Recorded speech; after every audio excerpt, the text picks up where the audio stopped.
Assalamualaikum warahmatullahi wabarakatuh. Alhamdulillahi rabbil alamin wal aqibatu lil muttaqin wala udwana illa 'alal zalimin. Asyhadu an la ilaha illallah wahdahu la syarika lah al malikul haqqul mubin wa asyhadu anna Muhammadan abduhu wa rasuluh an-nabiyyus shadiqul amin sallallahu alaihi wa ala ali baiti tayyibin wa azwaji tahirati ummahatil mu'minin wa ashabil qadatil ghurril mayamin wat tabi'ina lahum bi ihsanin ila yaumiddin. Amma ba'du, fa usi nafsi wa iyyakum ayyuhal muslimun wa iyyakunna ayyatuhal muslimat bi taqwallahi azza wa jalla rabbil ardi was samawat fa innahu qad fazal muttaqun. Ya ayyuhalladzina amanu taqullaha haqqa tuqatih wa la tamutunna illa wa antum muslimun. Wa ba'da ibu calon bapak dan calon ibu, kaum muslimin dan muslimat, ikhwan dan akhwat, dari korban jemaah masjid jamaah Padang Arafah. Hah? Padang Arafah. Di sini di Arafah bukan? Tapi luas sekali tanah lapangnya. Oh bukan. Apa namanya? Hah? Campur Senggarang. Senggarang. Secarang. Masya Allah. Aku kira Padang Arafah tadi. Di Jabal Rahmat. Di sini kalau ketemunya ada musyawarah. Masyarakat muslimin dan muslimat yang saya muliakan, yang saya hormati, bersyukur sekali walaupun ada hal karena hari ini ada terjadi miskomunikasi, tidak bisa berkomunikasi. Rupanya bisa silent. Dia sudah sampai, saya pun sudah sampai. Dia sudah sampai, saya pun sudah sampai. Dia sudah sampai di tempat penjemputan, tapi di ruang yang lain. Saya sudah turun di lobi, di telepon-telepon tak diangkat-angkat, di WA tak dibalas. Sedih saya. Sebab nanti saya yang tertuduh. Sah? Kasih saya, tuan-tuan marah dengan saya sekarang, sah? Betul? Tidak, kalau marah saya tidak lanjutkan dah. Sebab kata ahli hikmah tak boleh bicara panjang di depan 3 orang. Satu yang sedang menahan marah. Ada yang marah? Wih, Masya Allah. Mantap tuh, bisa masuk surga nih. Sebab termasuk orang yang berhak masuk surga al-kadhimin al-ghaidh, bisa menahan marah. Baik. Yang kedua, tak boleh cakap panjang depan orang lapar. Ada yang sedang lapar? Tahan semua lapar, Masya Allah. Can juga masuk surga. Yang sering menahan lapar. Sah? Naam. Wasawmu junnah. Puasa itu adalah perisai. Terus yang ketiga, yang sedang menahan hajat, nak keluar, itu tidak boleh bicara panjang depannya. Bisa 1 menit Ustaz, 1 detik pun tidak bisa. Sah? Kalau itu kalau lama orang tidak pasti diketul-ketul. Allah mustahil. Baik. Salawat dan salam kepada baginda Nabi alaihi salatu wassalam.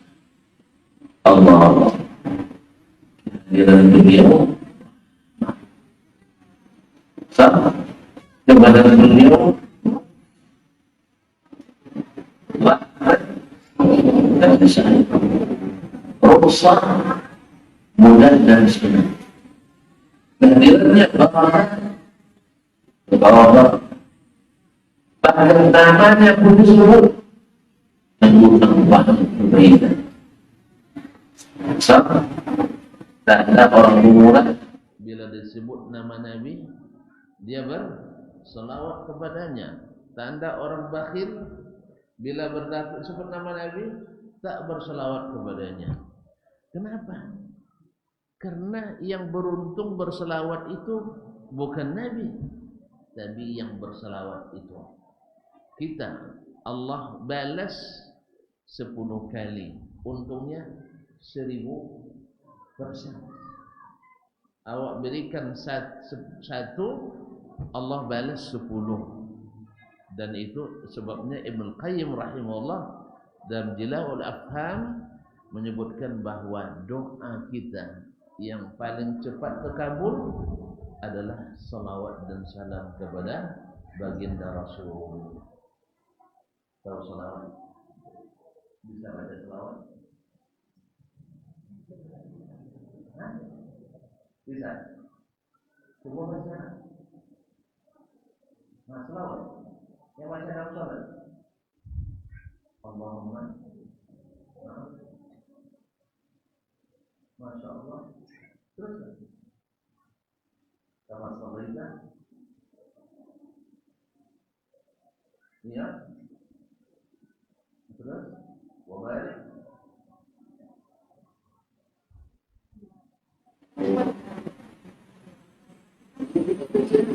Pertama tahu dia sedikit tidak mau. Berapa orang? Kita tadi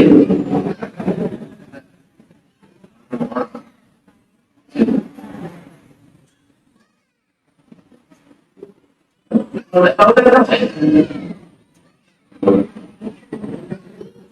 Ini tahu sekali.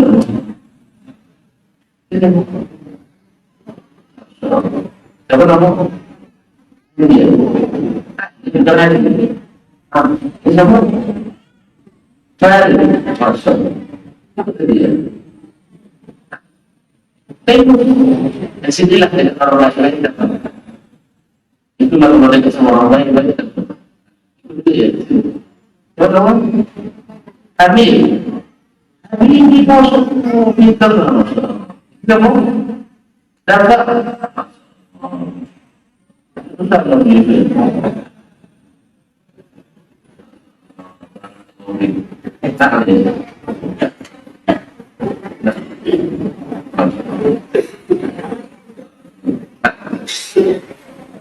ini juga baik barakallahu fikum. Ada kamu ada tak mau sudah dan ditunjukkan semuanya bocoran sedikit aja tentang surga baunya dari luar saja perjalanan 1 tahun. Ada mengatakan dari perjalanan 1 tahun, ada mengatakan jarak perjalanan baunya sudah tercium. Weh, pernah dengar cerita orang terakhir masuk surga? Dengar cekikikan orang-orang bahagia dalam surga saja, itu sudah membuat dia ngilang. Baru dengar cekikikannya. Kemarin kita sebutkan bahwa Abdullah bin Abbas, sahabat Nabi, mengatakan seorang suami di surga memeluk istrinya 70 tahun tidak bosan. Jadi semalam dibuktikan 70 menit tidak ada yang sanggup ya. Subhanallah. Kaum muslimin dan muslimat dirahmati Allah, ahli surga tak tidur selamanya. Kenapa? Salah minum obat. Hah? Orang bahagia tak bisa tidur karena semuanya menyenangkan. Sebagaimana ahli neraka, na'udzubillah, thumma na'udzubillah, thumma na'udzubillah, juga tak bisa tidur karena penderitaan yang hebat. Ma'asyiral kiram, kita diberi oleh Allah melalui Rasulullah sallallahu alaihi wasallam berita yang membuat kita semangat, termotivasi untuk selalu maju, bahwa semua umat ini masuk surga. Nabi sallallahu alaihi wasallam mengatakan seperti yang disebutkan oleh Syekh Albani dalam Sahih Al-Jami', "Ma min ummatin illa wa ba'daha fil jannah wa ba'daha fil nar illa hadhihi al-ummah atau illa ummati fa inna ummati kullahum fil jannah." Tidak satu pun umat dari umat-umat yang telah lewat kecuali sebagiannya di surga dan sebagiannya di neraka, kecuali umat ini, kecuali umatku. Semuanya masuk surga. Nabi katakan dalam hadis dari Abu Hurairah radhiyallahu anhu, Nabi mengatakan, kullu ummati yadkhulunal jannah, semua umatku masuk surga. Semua umatku masuk surga illa man aba, kecuali yang tidak mau. Ada yang tak mau? Ada yang tak mau? Kita sortir dari sekarang. Hah? Ada yang tak mau? Subhanallah, kaum muslimin dan muslimat dirahmati Allah. Ketika Nabi bertemu dengan Nabi Ibrahim, di mana ketemunya? Di langit atau di mana? Di langit ya. Di langit. Keberapa? Hah? Langit keberapa?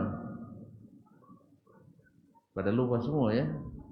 Gara-gara antum lupa, saya pun ingat jadinya. Nah, bertemu di langit. Katakan, abligh ummataka minnis salam, sampaikan salamku kepada umatmu. Kenapa Ibrahim kirim salam buat kita? Nah, karena kita selalu kirim salam kepadanya.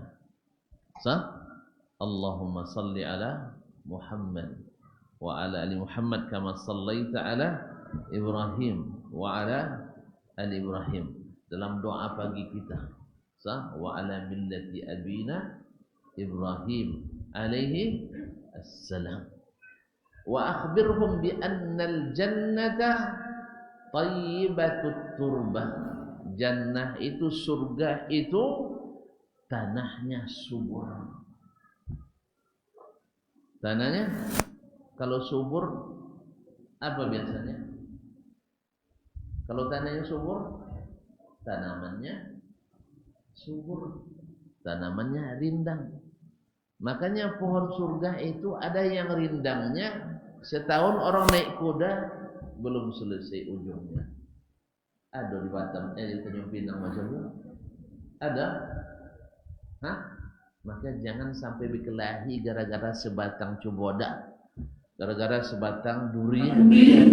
Kecil sekali.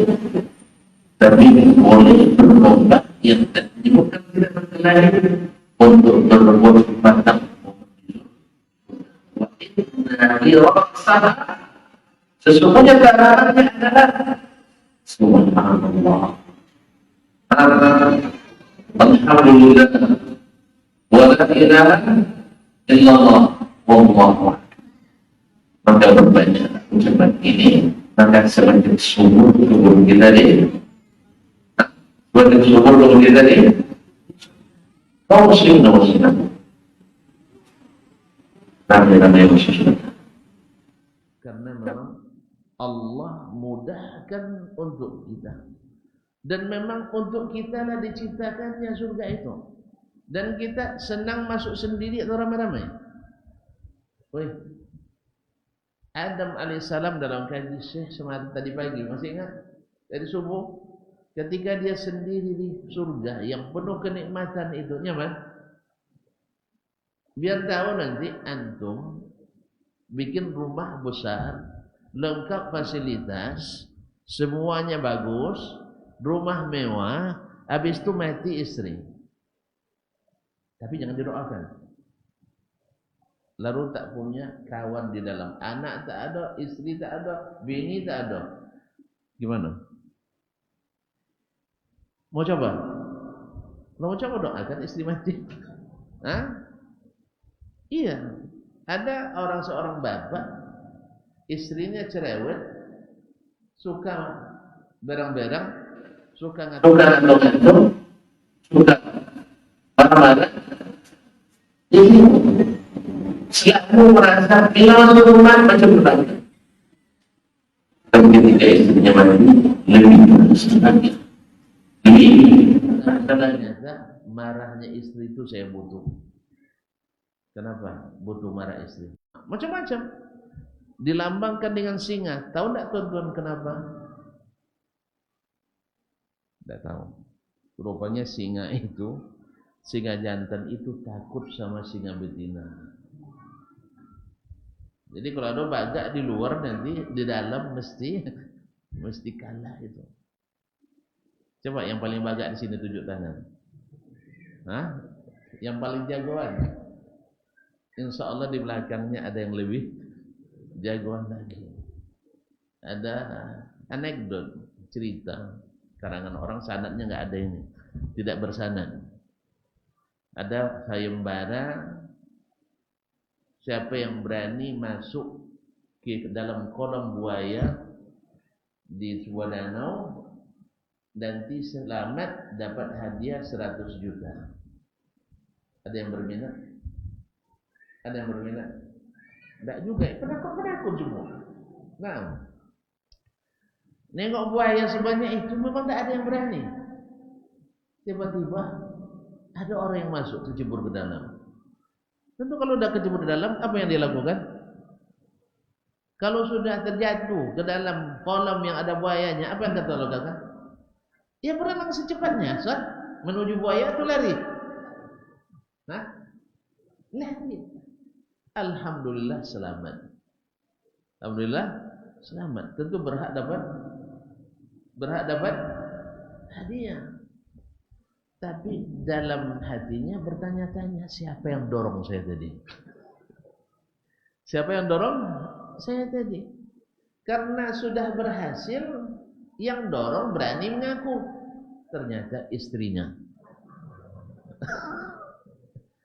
Kalau berhasil, marah dia.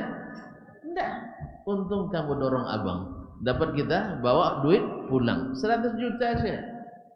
Ada tabungan itu 100 juta setahun? Kayaknya enggak ya. Sama. Nah, subhanallah. Ternyata perempuan itu menjadi Jadi kita ini dimudahkan Allah untuk pergi juga beribadah. Pertama, Allah SWT telah diumumkan semua umat ini masuk supaya tak satu pun yang lemah semangat, supaya tak satu yang pesimis. Sebagaimana Nabi SAW tak pernah pesimis ketika dalam kesempitan dakwah di Makkah yang tidak bersahabat, padahal lahir di tempat yang sama, dicintai oleh masyarakat dengan segala akhlak dan budi yang hebat. Tetapi ketika beliau membawa dakwah yang tepat, yang tidak tahu mana yang benar mesti memusuhi yang tidak mereka ketahui. Seperti kata pepatah orang Arab juga, an-nasu aduwwu ma jahilu. Manusia cenderung memusuhi apa yang mereka tidak ketahui. Kalau ada dalam dakwah ini kita mengajak orang ramai-ramai masuk surga, tetapi banyak yang menentang, bahkan mempersempit, bahkan menghalang, bahkan menggagalkan dan membubarkan. Ketahuilah, yang dulu mengumumkan ini kepada umat ini, Sayyidina Muhammad sallallahu alaihi wasallam, sudah menyatakan kepada kita, apa yang kau rasakan? Sambung. Apa yang kau rasakan? Kok pada lupa semuanya? Apa yang kau rasakan? Kau rasakan juga. Apapun kesempitan, apapun tantangan, apapun masalah di dunia dakwah, Nabi sudah merasakan.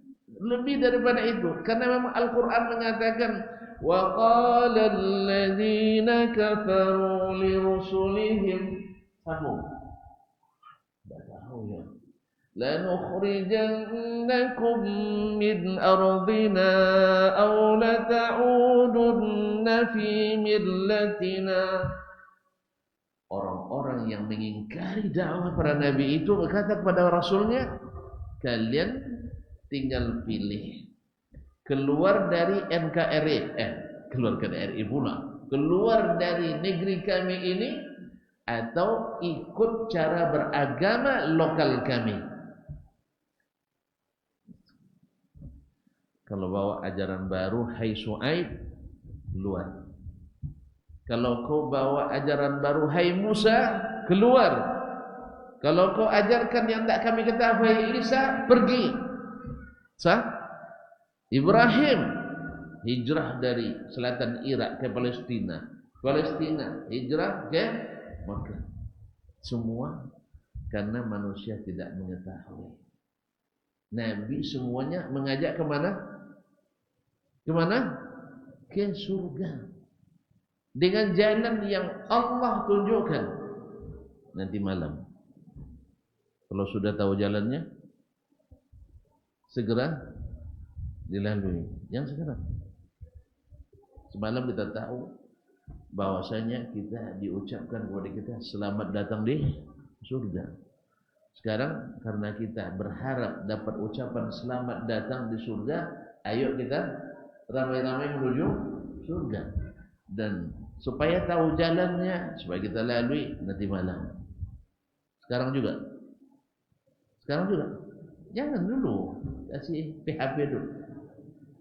Memberi harapan pasti, bukan palsu. Ma'asyiral kiram dirahmati Allah. Jadi Nabi umumkan kepada umatnya, seluruh nabi mengumumkan, ayo masuk surga. Ayo masuk surga. Tetapi kata Rasulullah sallallahu alaihi wasallam, umat ini semuanya akan masuk surga kecuali yang tidak mau. Ada yang tidak mau. Kalau ditanya seleranya, apalagi sudah mendengar bagaimana surga itu. Bisa kamu sebutkan 5 nikmat yang dijanjikan dalam surga? Iya, jangan tengok ayat. Nanti ayat pula dapat. Sebutkan 1. Wih, 1. Ada laut, ada sungai susu. Pernah nengok sungai susu? Jadi kalau nak mandi susu itu betul-betul di surga. Ada apa lagi? Ada emak baru. Mantap tuh. Ada emak baru dia, menguntungkan ayahnya, masya Allah. Demokrasi yang bikin sebagian orang demokrasi, yang saling menimbulkan permusuhan karena salah dalam pemilihan. Nasallallahu alaihi wasallam yang tidak sehat juga. Apalagi ada pembahasan makanan mobil, bini mobil, tempat tidur mobil. Yang sekarang perubahan itu ini tak boleh tambah. Duit terbatas. Dan ya, duit kita terbatas kan? Ya, kemudian nafas terbatas, mampu terbatas. Tapi kalau menuju surga, alhamdulillah ada perubahan. Di dunia saja, semua perubahan menuju surga pasti dipilih. Sama. Kalau sempat ada di antara tuan-tuan dan puan-puan sekarang nih, nengok keadaan masjid kita ini, Ustaz, setelah mendengar ceramah Ustaz ramai-ramai ke surga, saya jadi tertarik Ustaz. Pokoknya masjid ini sampai selesai, gue yang tanggung. Ada yang marah? Ada yang berdiri, kamu jangan coba-coba. Ada enggak? Kalau mau bukti ayo, silakan berdiri yang mau. Enggak ada yang berani. Enggak ada yang berani ya. Subhanallah. Kenapa tuh penakut? Hah? Saya belum sukses ngajak nampaknya. Jangan-jangan bilang Ustaz lah dulu katanya. Subhanallah. Ada seorang dosen, mungkin kita kan takut karena pendapatan kita sedikit, sahih? Nah, dengarkan ini Ustaz, khususnya yang masih muda-muda ini. Ada seorang dosen, ini kisah nyata. Tahu gaji dosen? Hah? Dosen rata-rata murah gajinya, tapi selalu cukup ya. Kalau teman saya dulu di Madinah tamat S1 diangkat jadi asisten dosen, gajinya hanya 4.500. Murah kan?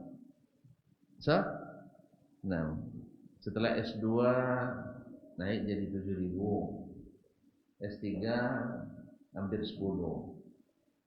Makanya saya tidak mau ngajar luar negeri, gajinya murah. Paham? Pak Ustaz, 10.000 riyal. Kan murah kan? Nah. Waktu tawarkan Malaysia murah juga gajinya. Tapi kalau pulang ke Indonesia gajinya tinggi. Saya pertama jadi dosen gajinya Masya Allah. Selesai S3 diundang oleh Rektor UIN Suska dengan gaji pertama 1.628.200,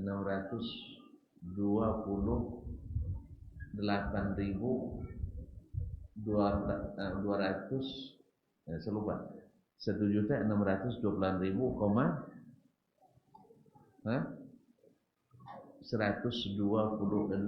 rupiah. Sesak napas nyebut angkanya. Sesak napas ketika memikirkan gimana cara membelanjakannya. Nah, alhamdulillah. Alhamdulillah. Barakah. Nah, jadi dosen ini berniat bikin masjid sendiri dari gajinya. Karena dia membaca hadis man bana lillahi masjidan banallahu lahu baitan fil jannah. Siapa yang bangun masjid lillah ya, maka Allah bangunkan baginya istana di surga. Siapa yang tahu bahan istana di surga? Tahu dah? Bahan istana di surga? Enggak tahu. Tahu? Hah? Coba. Emas. Itu atapnya doang. Terus perak. Singoknya, apa namanya nih? Lotengnya. Tiangnya dari berlian yang berlubang. Kemudian kusennya dari mutiara. Tuh. Mahal apa murah? Mahal apa murah? Murah. Ukurannya bukan 15 kali 20 atau 15 kali 10, tapi arduhas samawati wal ardh. Sini dah. Sini. Kamu ya? Coba dah. Nah, Masya Allah. Hayakallah. Mutali. Jadi dia bangun masjid berharap dapat istana di surga. Kalau dengan gaji dosen bikin masjid, sempat dia mikirkan beristri?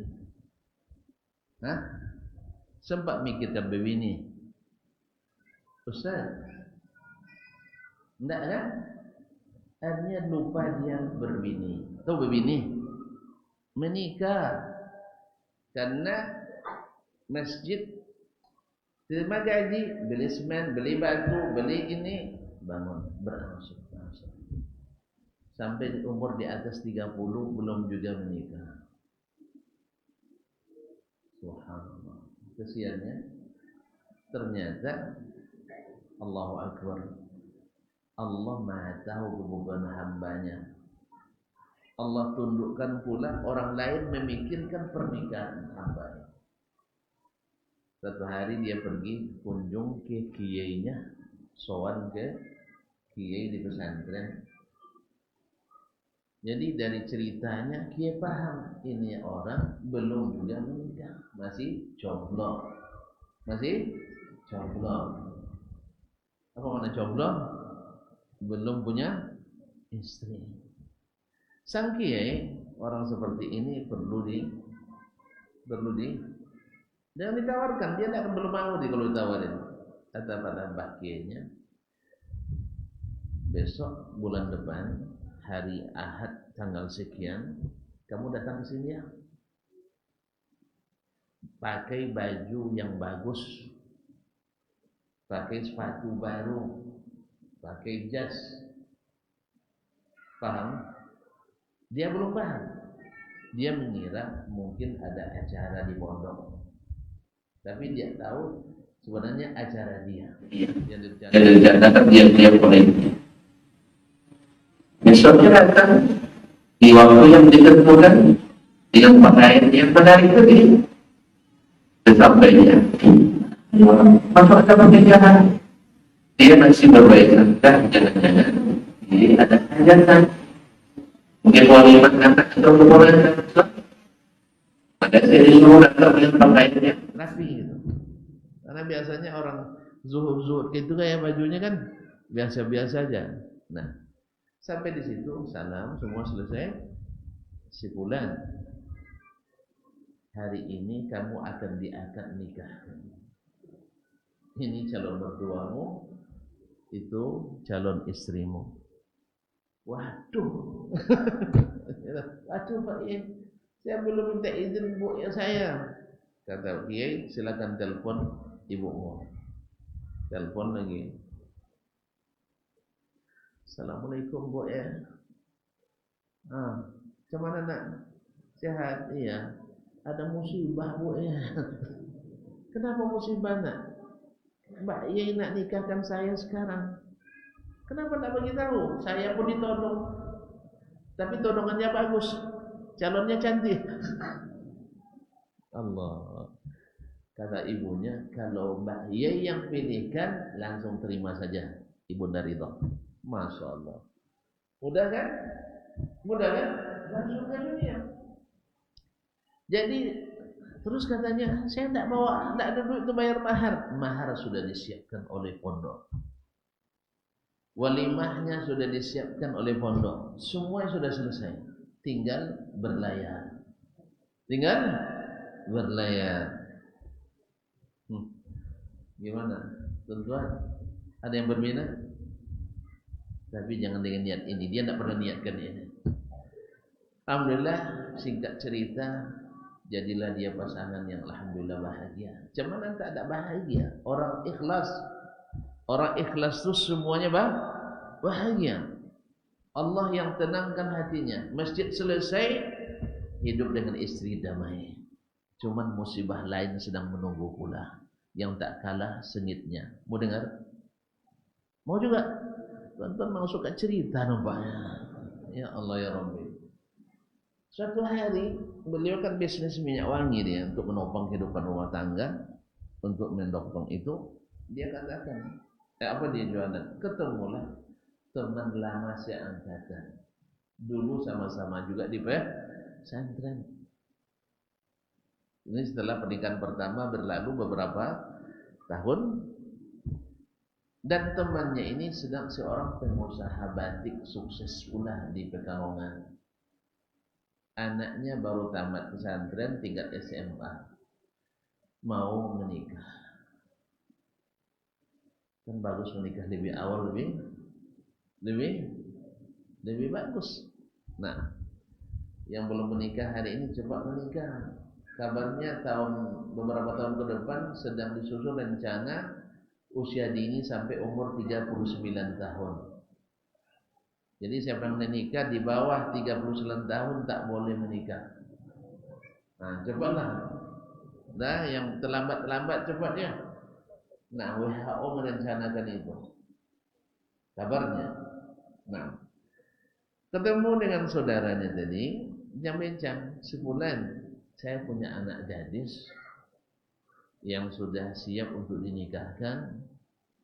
Kamu punya anak mahasiswa bimbingannya yang baik akhlaknya, walaupun tak berhasil tidak apa, saya siap untuk membantunya.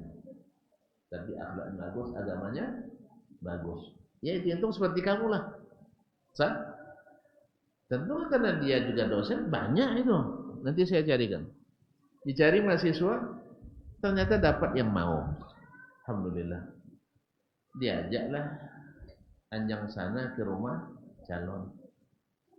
Sudah diatur oleh orang tuanya, untuk anak perempuannya nanti abah di sini, calonmu di sini, di tengah, nanti ustadz yang membawanya di sini.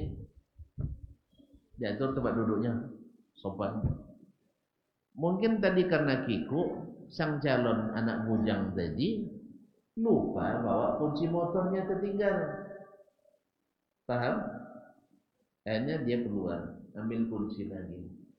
Karena dua orang ini juga lupa dengan konsep, pindah pula ustaz ini ke tengah, ke tempat anak muda tadi. Di saat itulah keluar sang putri.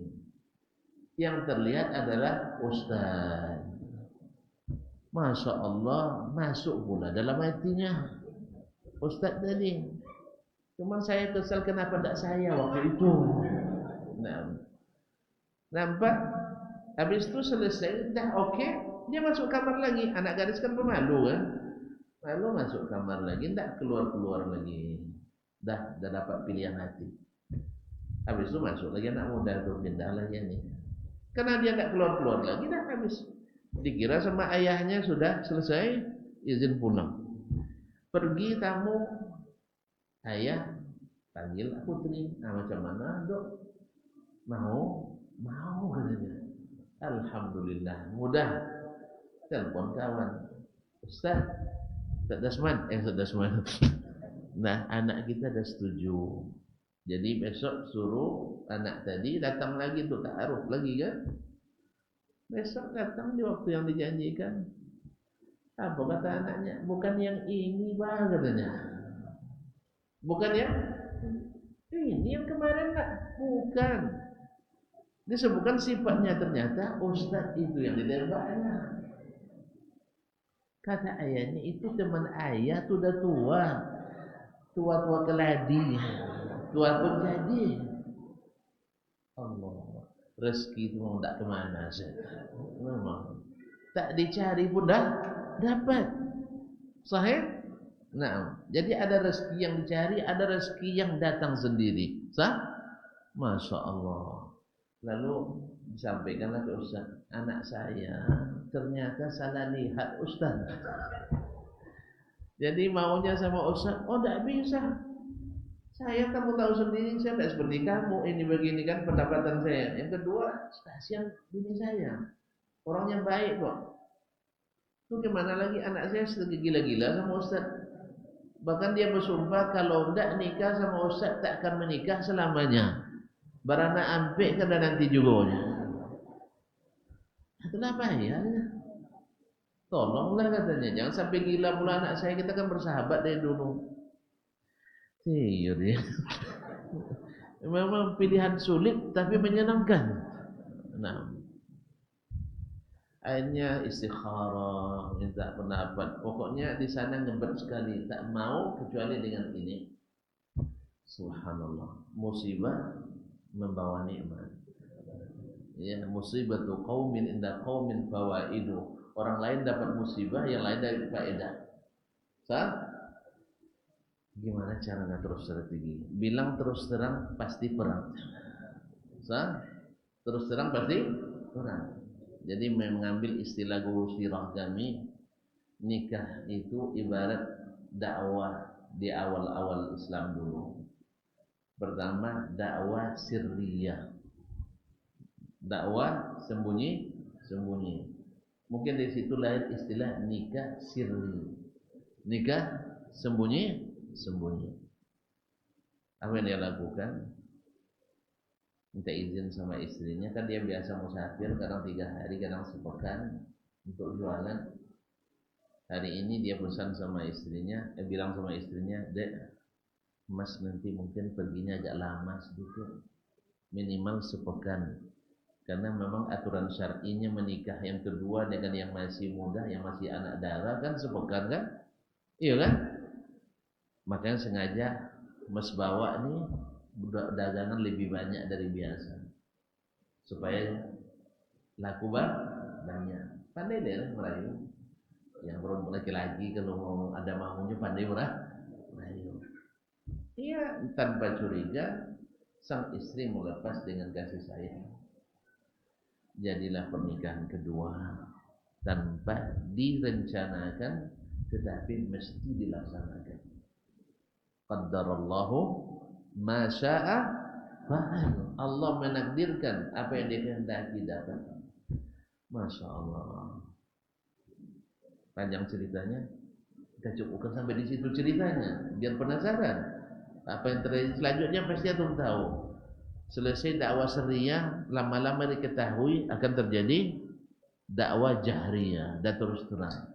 Setelah terus terang, kadang-kadang terjadi perselisihan sehingga terjadi penentangan. Sah hanya terpaksa hijrah. Hijrah. Nah, hijrah ini setelah hijrah terjadi perang. Yang namanya perang ada 2 kemungkinan. Menang atau mati syahid. Kalau menang dua-duanya aman. Sah terjadi Fathu Makkah. Tapi kalau kalah salah satunya dilepas. Apa ceritanya? Saya tidak punya. Ya hanya sampai pada pernikahan kedua terputus episodenya di situ. Yang namanya cerita selalu begitu. Ma'asyiral kiram dirahmati Allah. Jadi ada tidak kira-kira tuan-tuan yang menentang salah satu dari orang di sini mengatakan masjid ini saya yang tanggung sampai selesai? Enggak ada kan? Enggak ada kan? Enggak ada. Karena memang perlombaan ke surga itu tidak ada perselisihan. Karena di sana tidak ada perselisihan. Sahih? Kalau ada misalnya semua anak yatim Tanjung Pinang saya yang tanggung, ada yang menentang? Ada? Tidak ada kan? Kalau ada yang meminta, tolong ya Masjid Jabal Rahmah ini jangan ditutup 24 jam, saya yang tanggung listriknya. Ada yang menentang? Ada? Tidak ada kan? Saya yang nanggung semua kegiatannya, tidak ada yang menentang. Tapi kalau sempat, kalau kita buat bisnis, nanti untungnya untuk saya 50%, kalian semuanya 50%. Itu banyak tuh. Sah? Atau ketika nak suruh restrukturasi kembali, bikin ajaran pengurus, ada yang nak jadi ketua dan jadi apa? Itu banyak perdebatannya. Sahih? Tapi kalau untuk akhirat tidak ada. Sampai dakwah pun, sampai masalah agama pun antar ustaz dan para ulama, bila terjadi persaingan tidak sehat, pasti tujuannya tidak sehat. Pasti tujuannya tidak sehat. Sama kalau tujuan sehat, tak akan menimbulkan kesumat di antara kita. Tak menimbulkan kesumat di antara kita. Karena yang namanya manusia, orang-orang yang seperti kata Ibnu Qayyim rahimahullah, al-taysu fi man ishtaghala bil ilmi asaddu minhu fi ghairihi, yaitu hasad yang salah alamat itu di kalangan para penuntut ilmu lebih dahsyat daripada orang-orang yang lain. Kaum muslimin dan muslimat, ayo ramai-ramai ke surga. Kalau tuan-tuan merasa tidak sanggup di bab ini, di pintu ini masuk ke surga, Allah siapkan pintu yang banyak sekali untuk masuk surga. Karena surga itu pintunya lebar. Ada yang tahu berapa lebar pintu surga?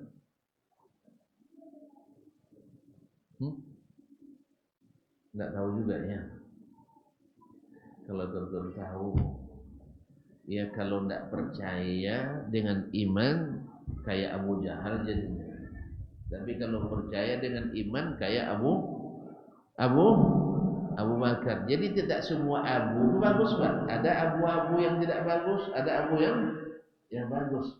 Tahu enggak? Nabi mengatakan ma baina misra'aihi ma baina Makkah wa Hajar, atau ma baina Makkah wa Baitul Maqdis, atau ma baina Baitul Maqdi wa Hajar. Satu pintu itu lebarnya dari sini kusen ke kusennya di surga itu hanya jarak dari Baitul Maqdis ke Masjidil Haram di Makkah. Coba bocor buka itu. Gimana cara bukanya? Kalau diserahkan ke tukang kita, angkat tangan. Sahih? Ada yang pandai buka? Jadi kalau tuan-tuan bangga dengan teknologi yang dicapai dunia hari ini, masih kecil. Makanya ukuran kemajuan sebuah negara demi Allah bukan pada teknologi yang canggih, tidak. Sebab semua ini akan ditinggal. Semua ini tak bermanfaat. Bahkan dalam Al-Quran kemajuan duniawi disebutkan dalam istilah ma'rididz dzam, yang tercela dan tercaci. Kalian bangun setinggi-tingginya, nanti dibuang. Kalian bangun, nanti diruntuhkan. Makanya ketika tanya mahasiswanya, murid-murid saya, bahkan jemaah, apa indikasi negara maju menurut tuan-tuan dan puan-puan?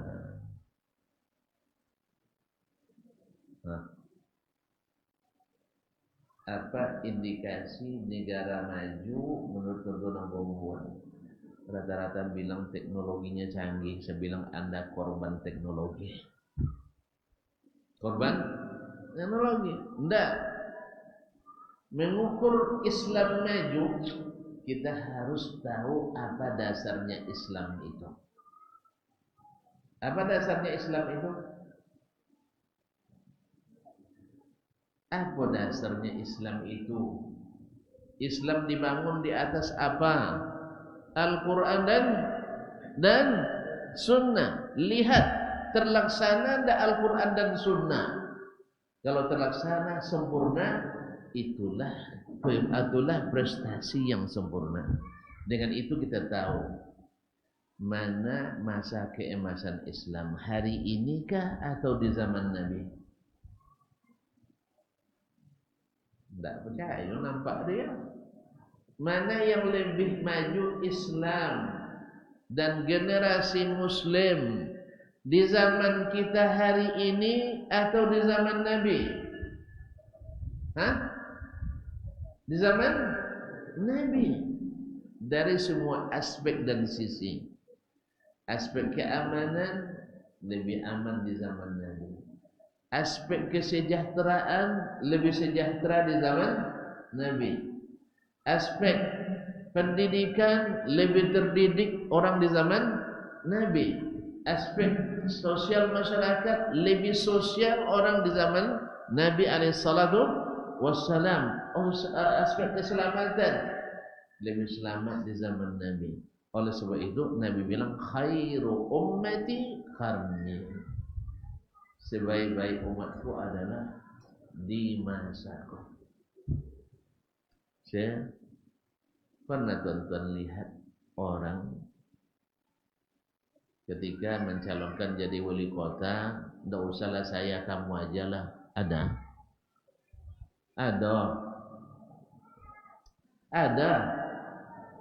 Yang ada perlombaan. Sahih. Ada orang yang mengatakan si fulan ketika pemilihan lebih baik dari saya. Ada ketika debat calon wali kota, calon bupati, calon gubernur, calon presiden, ada yang mengatakan tidak usah saya sebulan lebih baik. Ada di zaman kita, di zaman Nabi atau zaman sahabat itu yang dominan. Diceritakan oleh Abdullah bin Mas'ud radhiyallahu anhu atau tabi'in Muhammad bin Sirin, seseorang bertanya ke seorang sahabat tentang masalah agama. Apa katanya? Is'al fulanan fa innahu a'lamu minni. Tanya si fulan, dia lebih alim dari saya.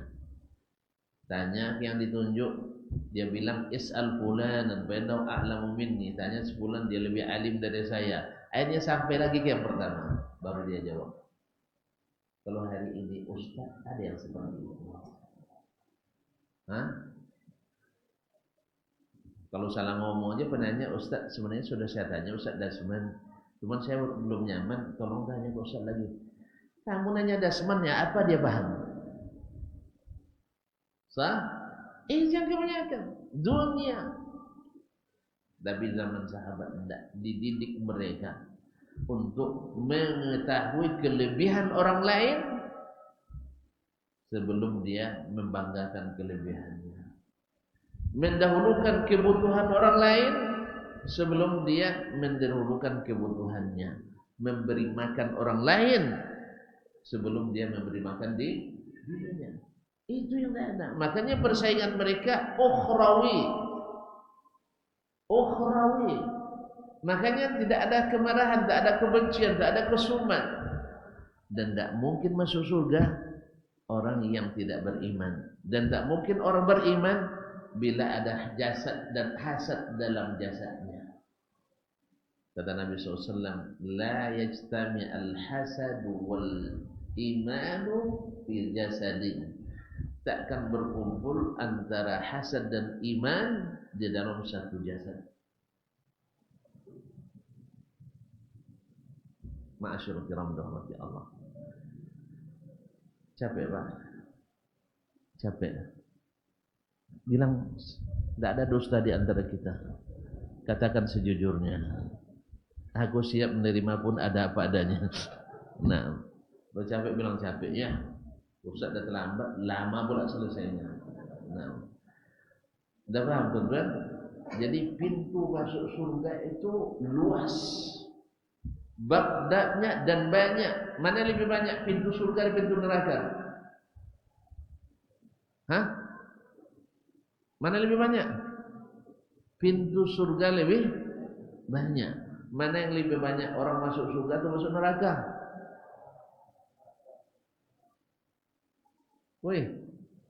Mana lebih banyak? Masuk neraka.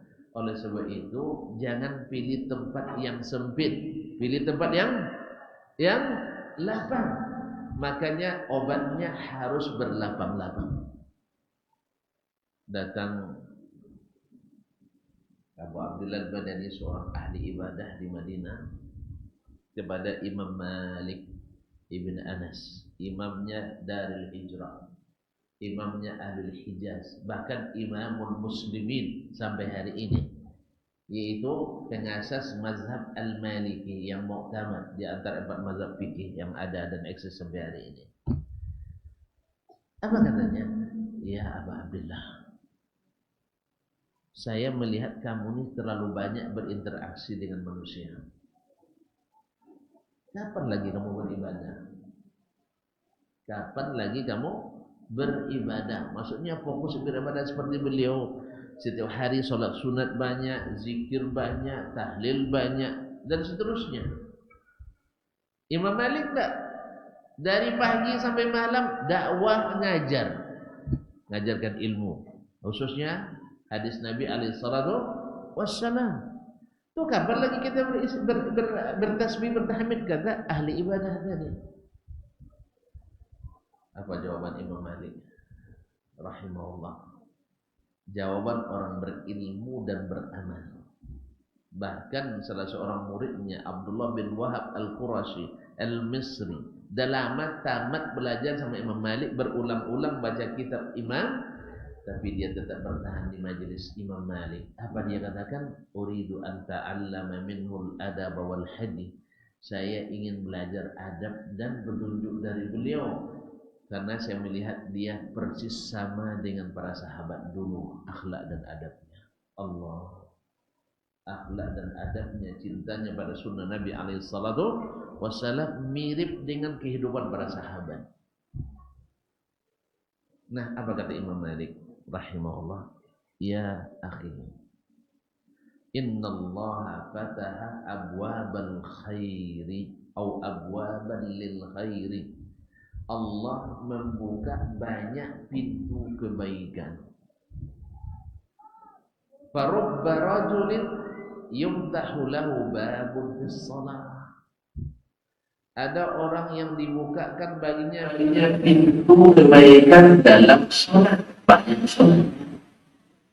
Banyak sholat dan lama. Kalau bukan dari orang sholat sunat membaca satu dua sholat sunat orang. Misalnya antara maghrib dan isya selesai baca surat atau juz pertama surat Allah. Atau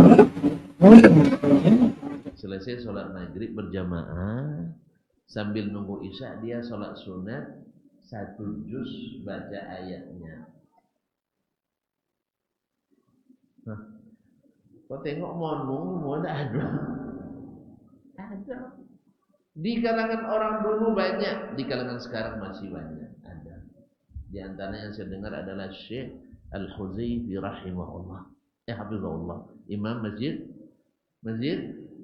Nabawi. Beliau kalau sholat sunat maghrib itu dari selesai maghrib dia sholat sunatnya sampai menjelang azan isya. Dua rakaat. Iya, satu rakaat satu juz.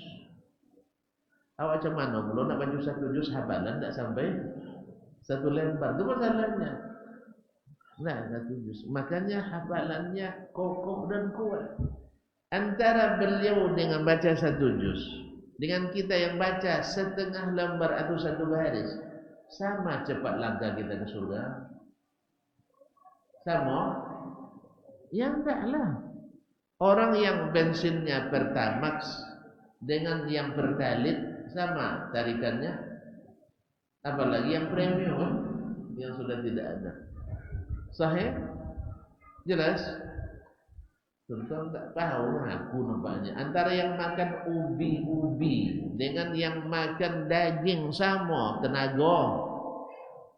Nah, saya contohkan lah biar paham dia buat contoh. Tapi itu Pak, sepanjang dikit Pak. Sabar ya Pak ya. Ya Pak ya. Saya kan di Madinah kan termasuk rajin masak juga. Ya. Awak masak untuk 5 orang. Kawan-kawan, daging 1 kilo, kentang 1 kilo, tomat setengah. Dah tambah maco sedikit. Kau maco? Country. Ini maco namanya. Tapi bukan bahasa Madinah, bahasa Jawa, bahasa Rojo. Dan makan berlima, masih berlebih lagi untuk makan malam. Di samping saya masa orang Afghanistan, Pakistan bertiga. Dagingnya 4 kilo, kentangnya 5 kilo, tomatnya 3,5 kilo, bawangnya 2,5 kilo. Tapi habis sekali makan bertiga. Awak tadi daging 1 kilo, kentang 1 kilo, berlebih untuk makan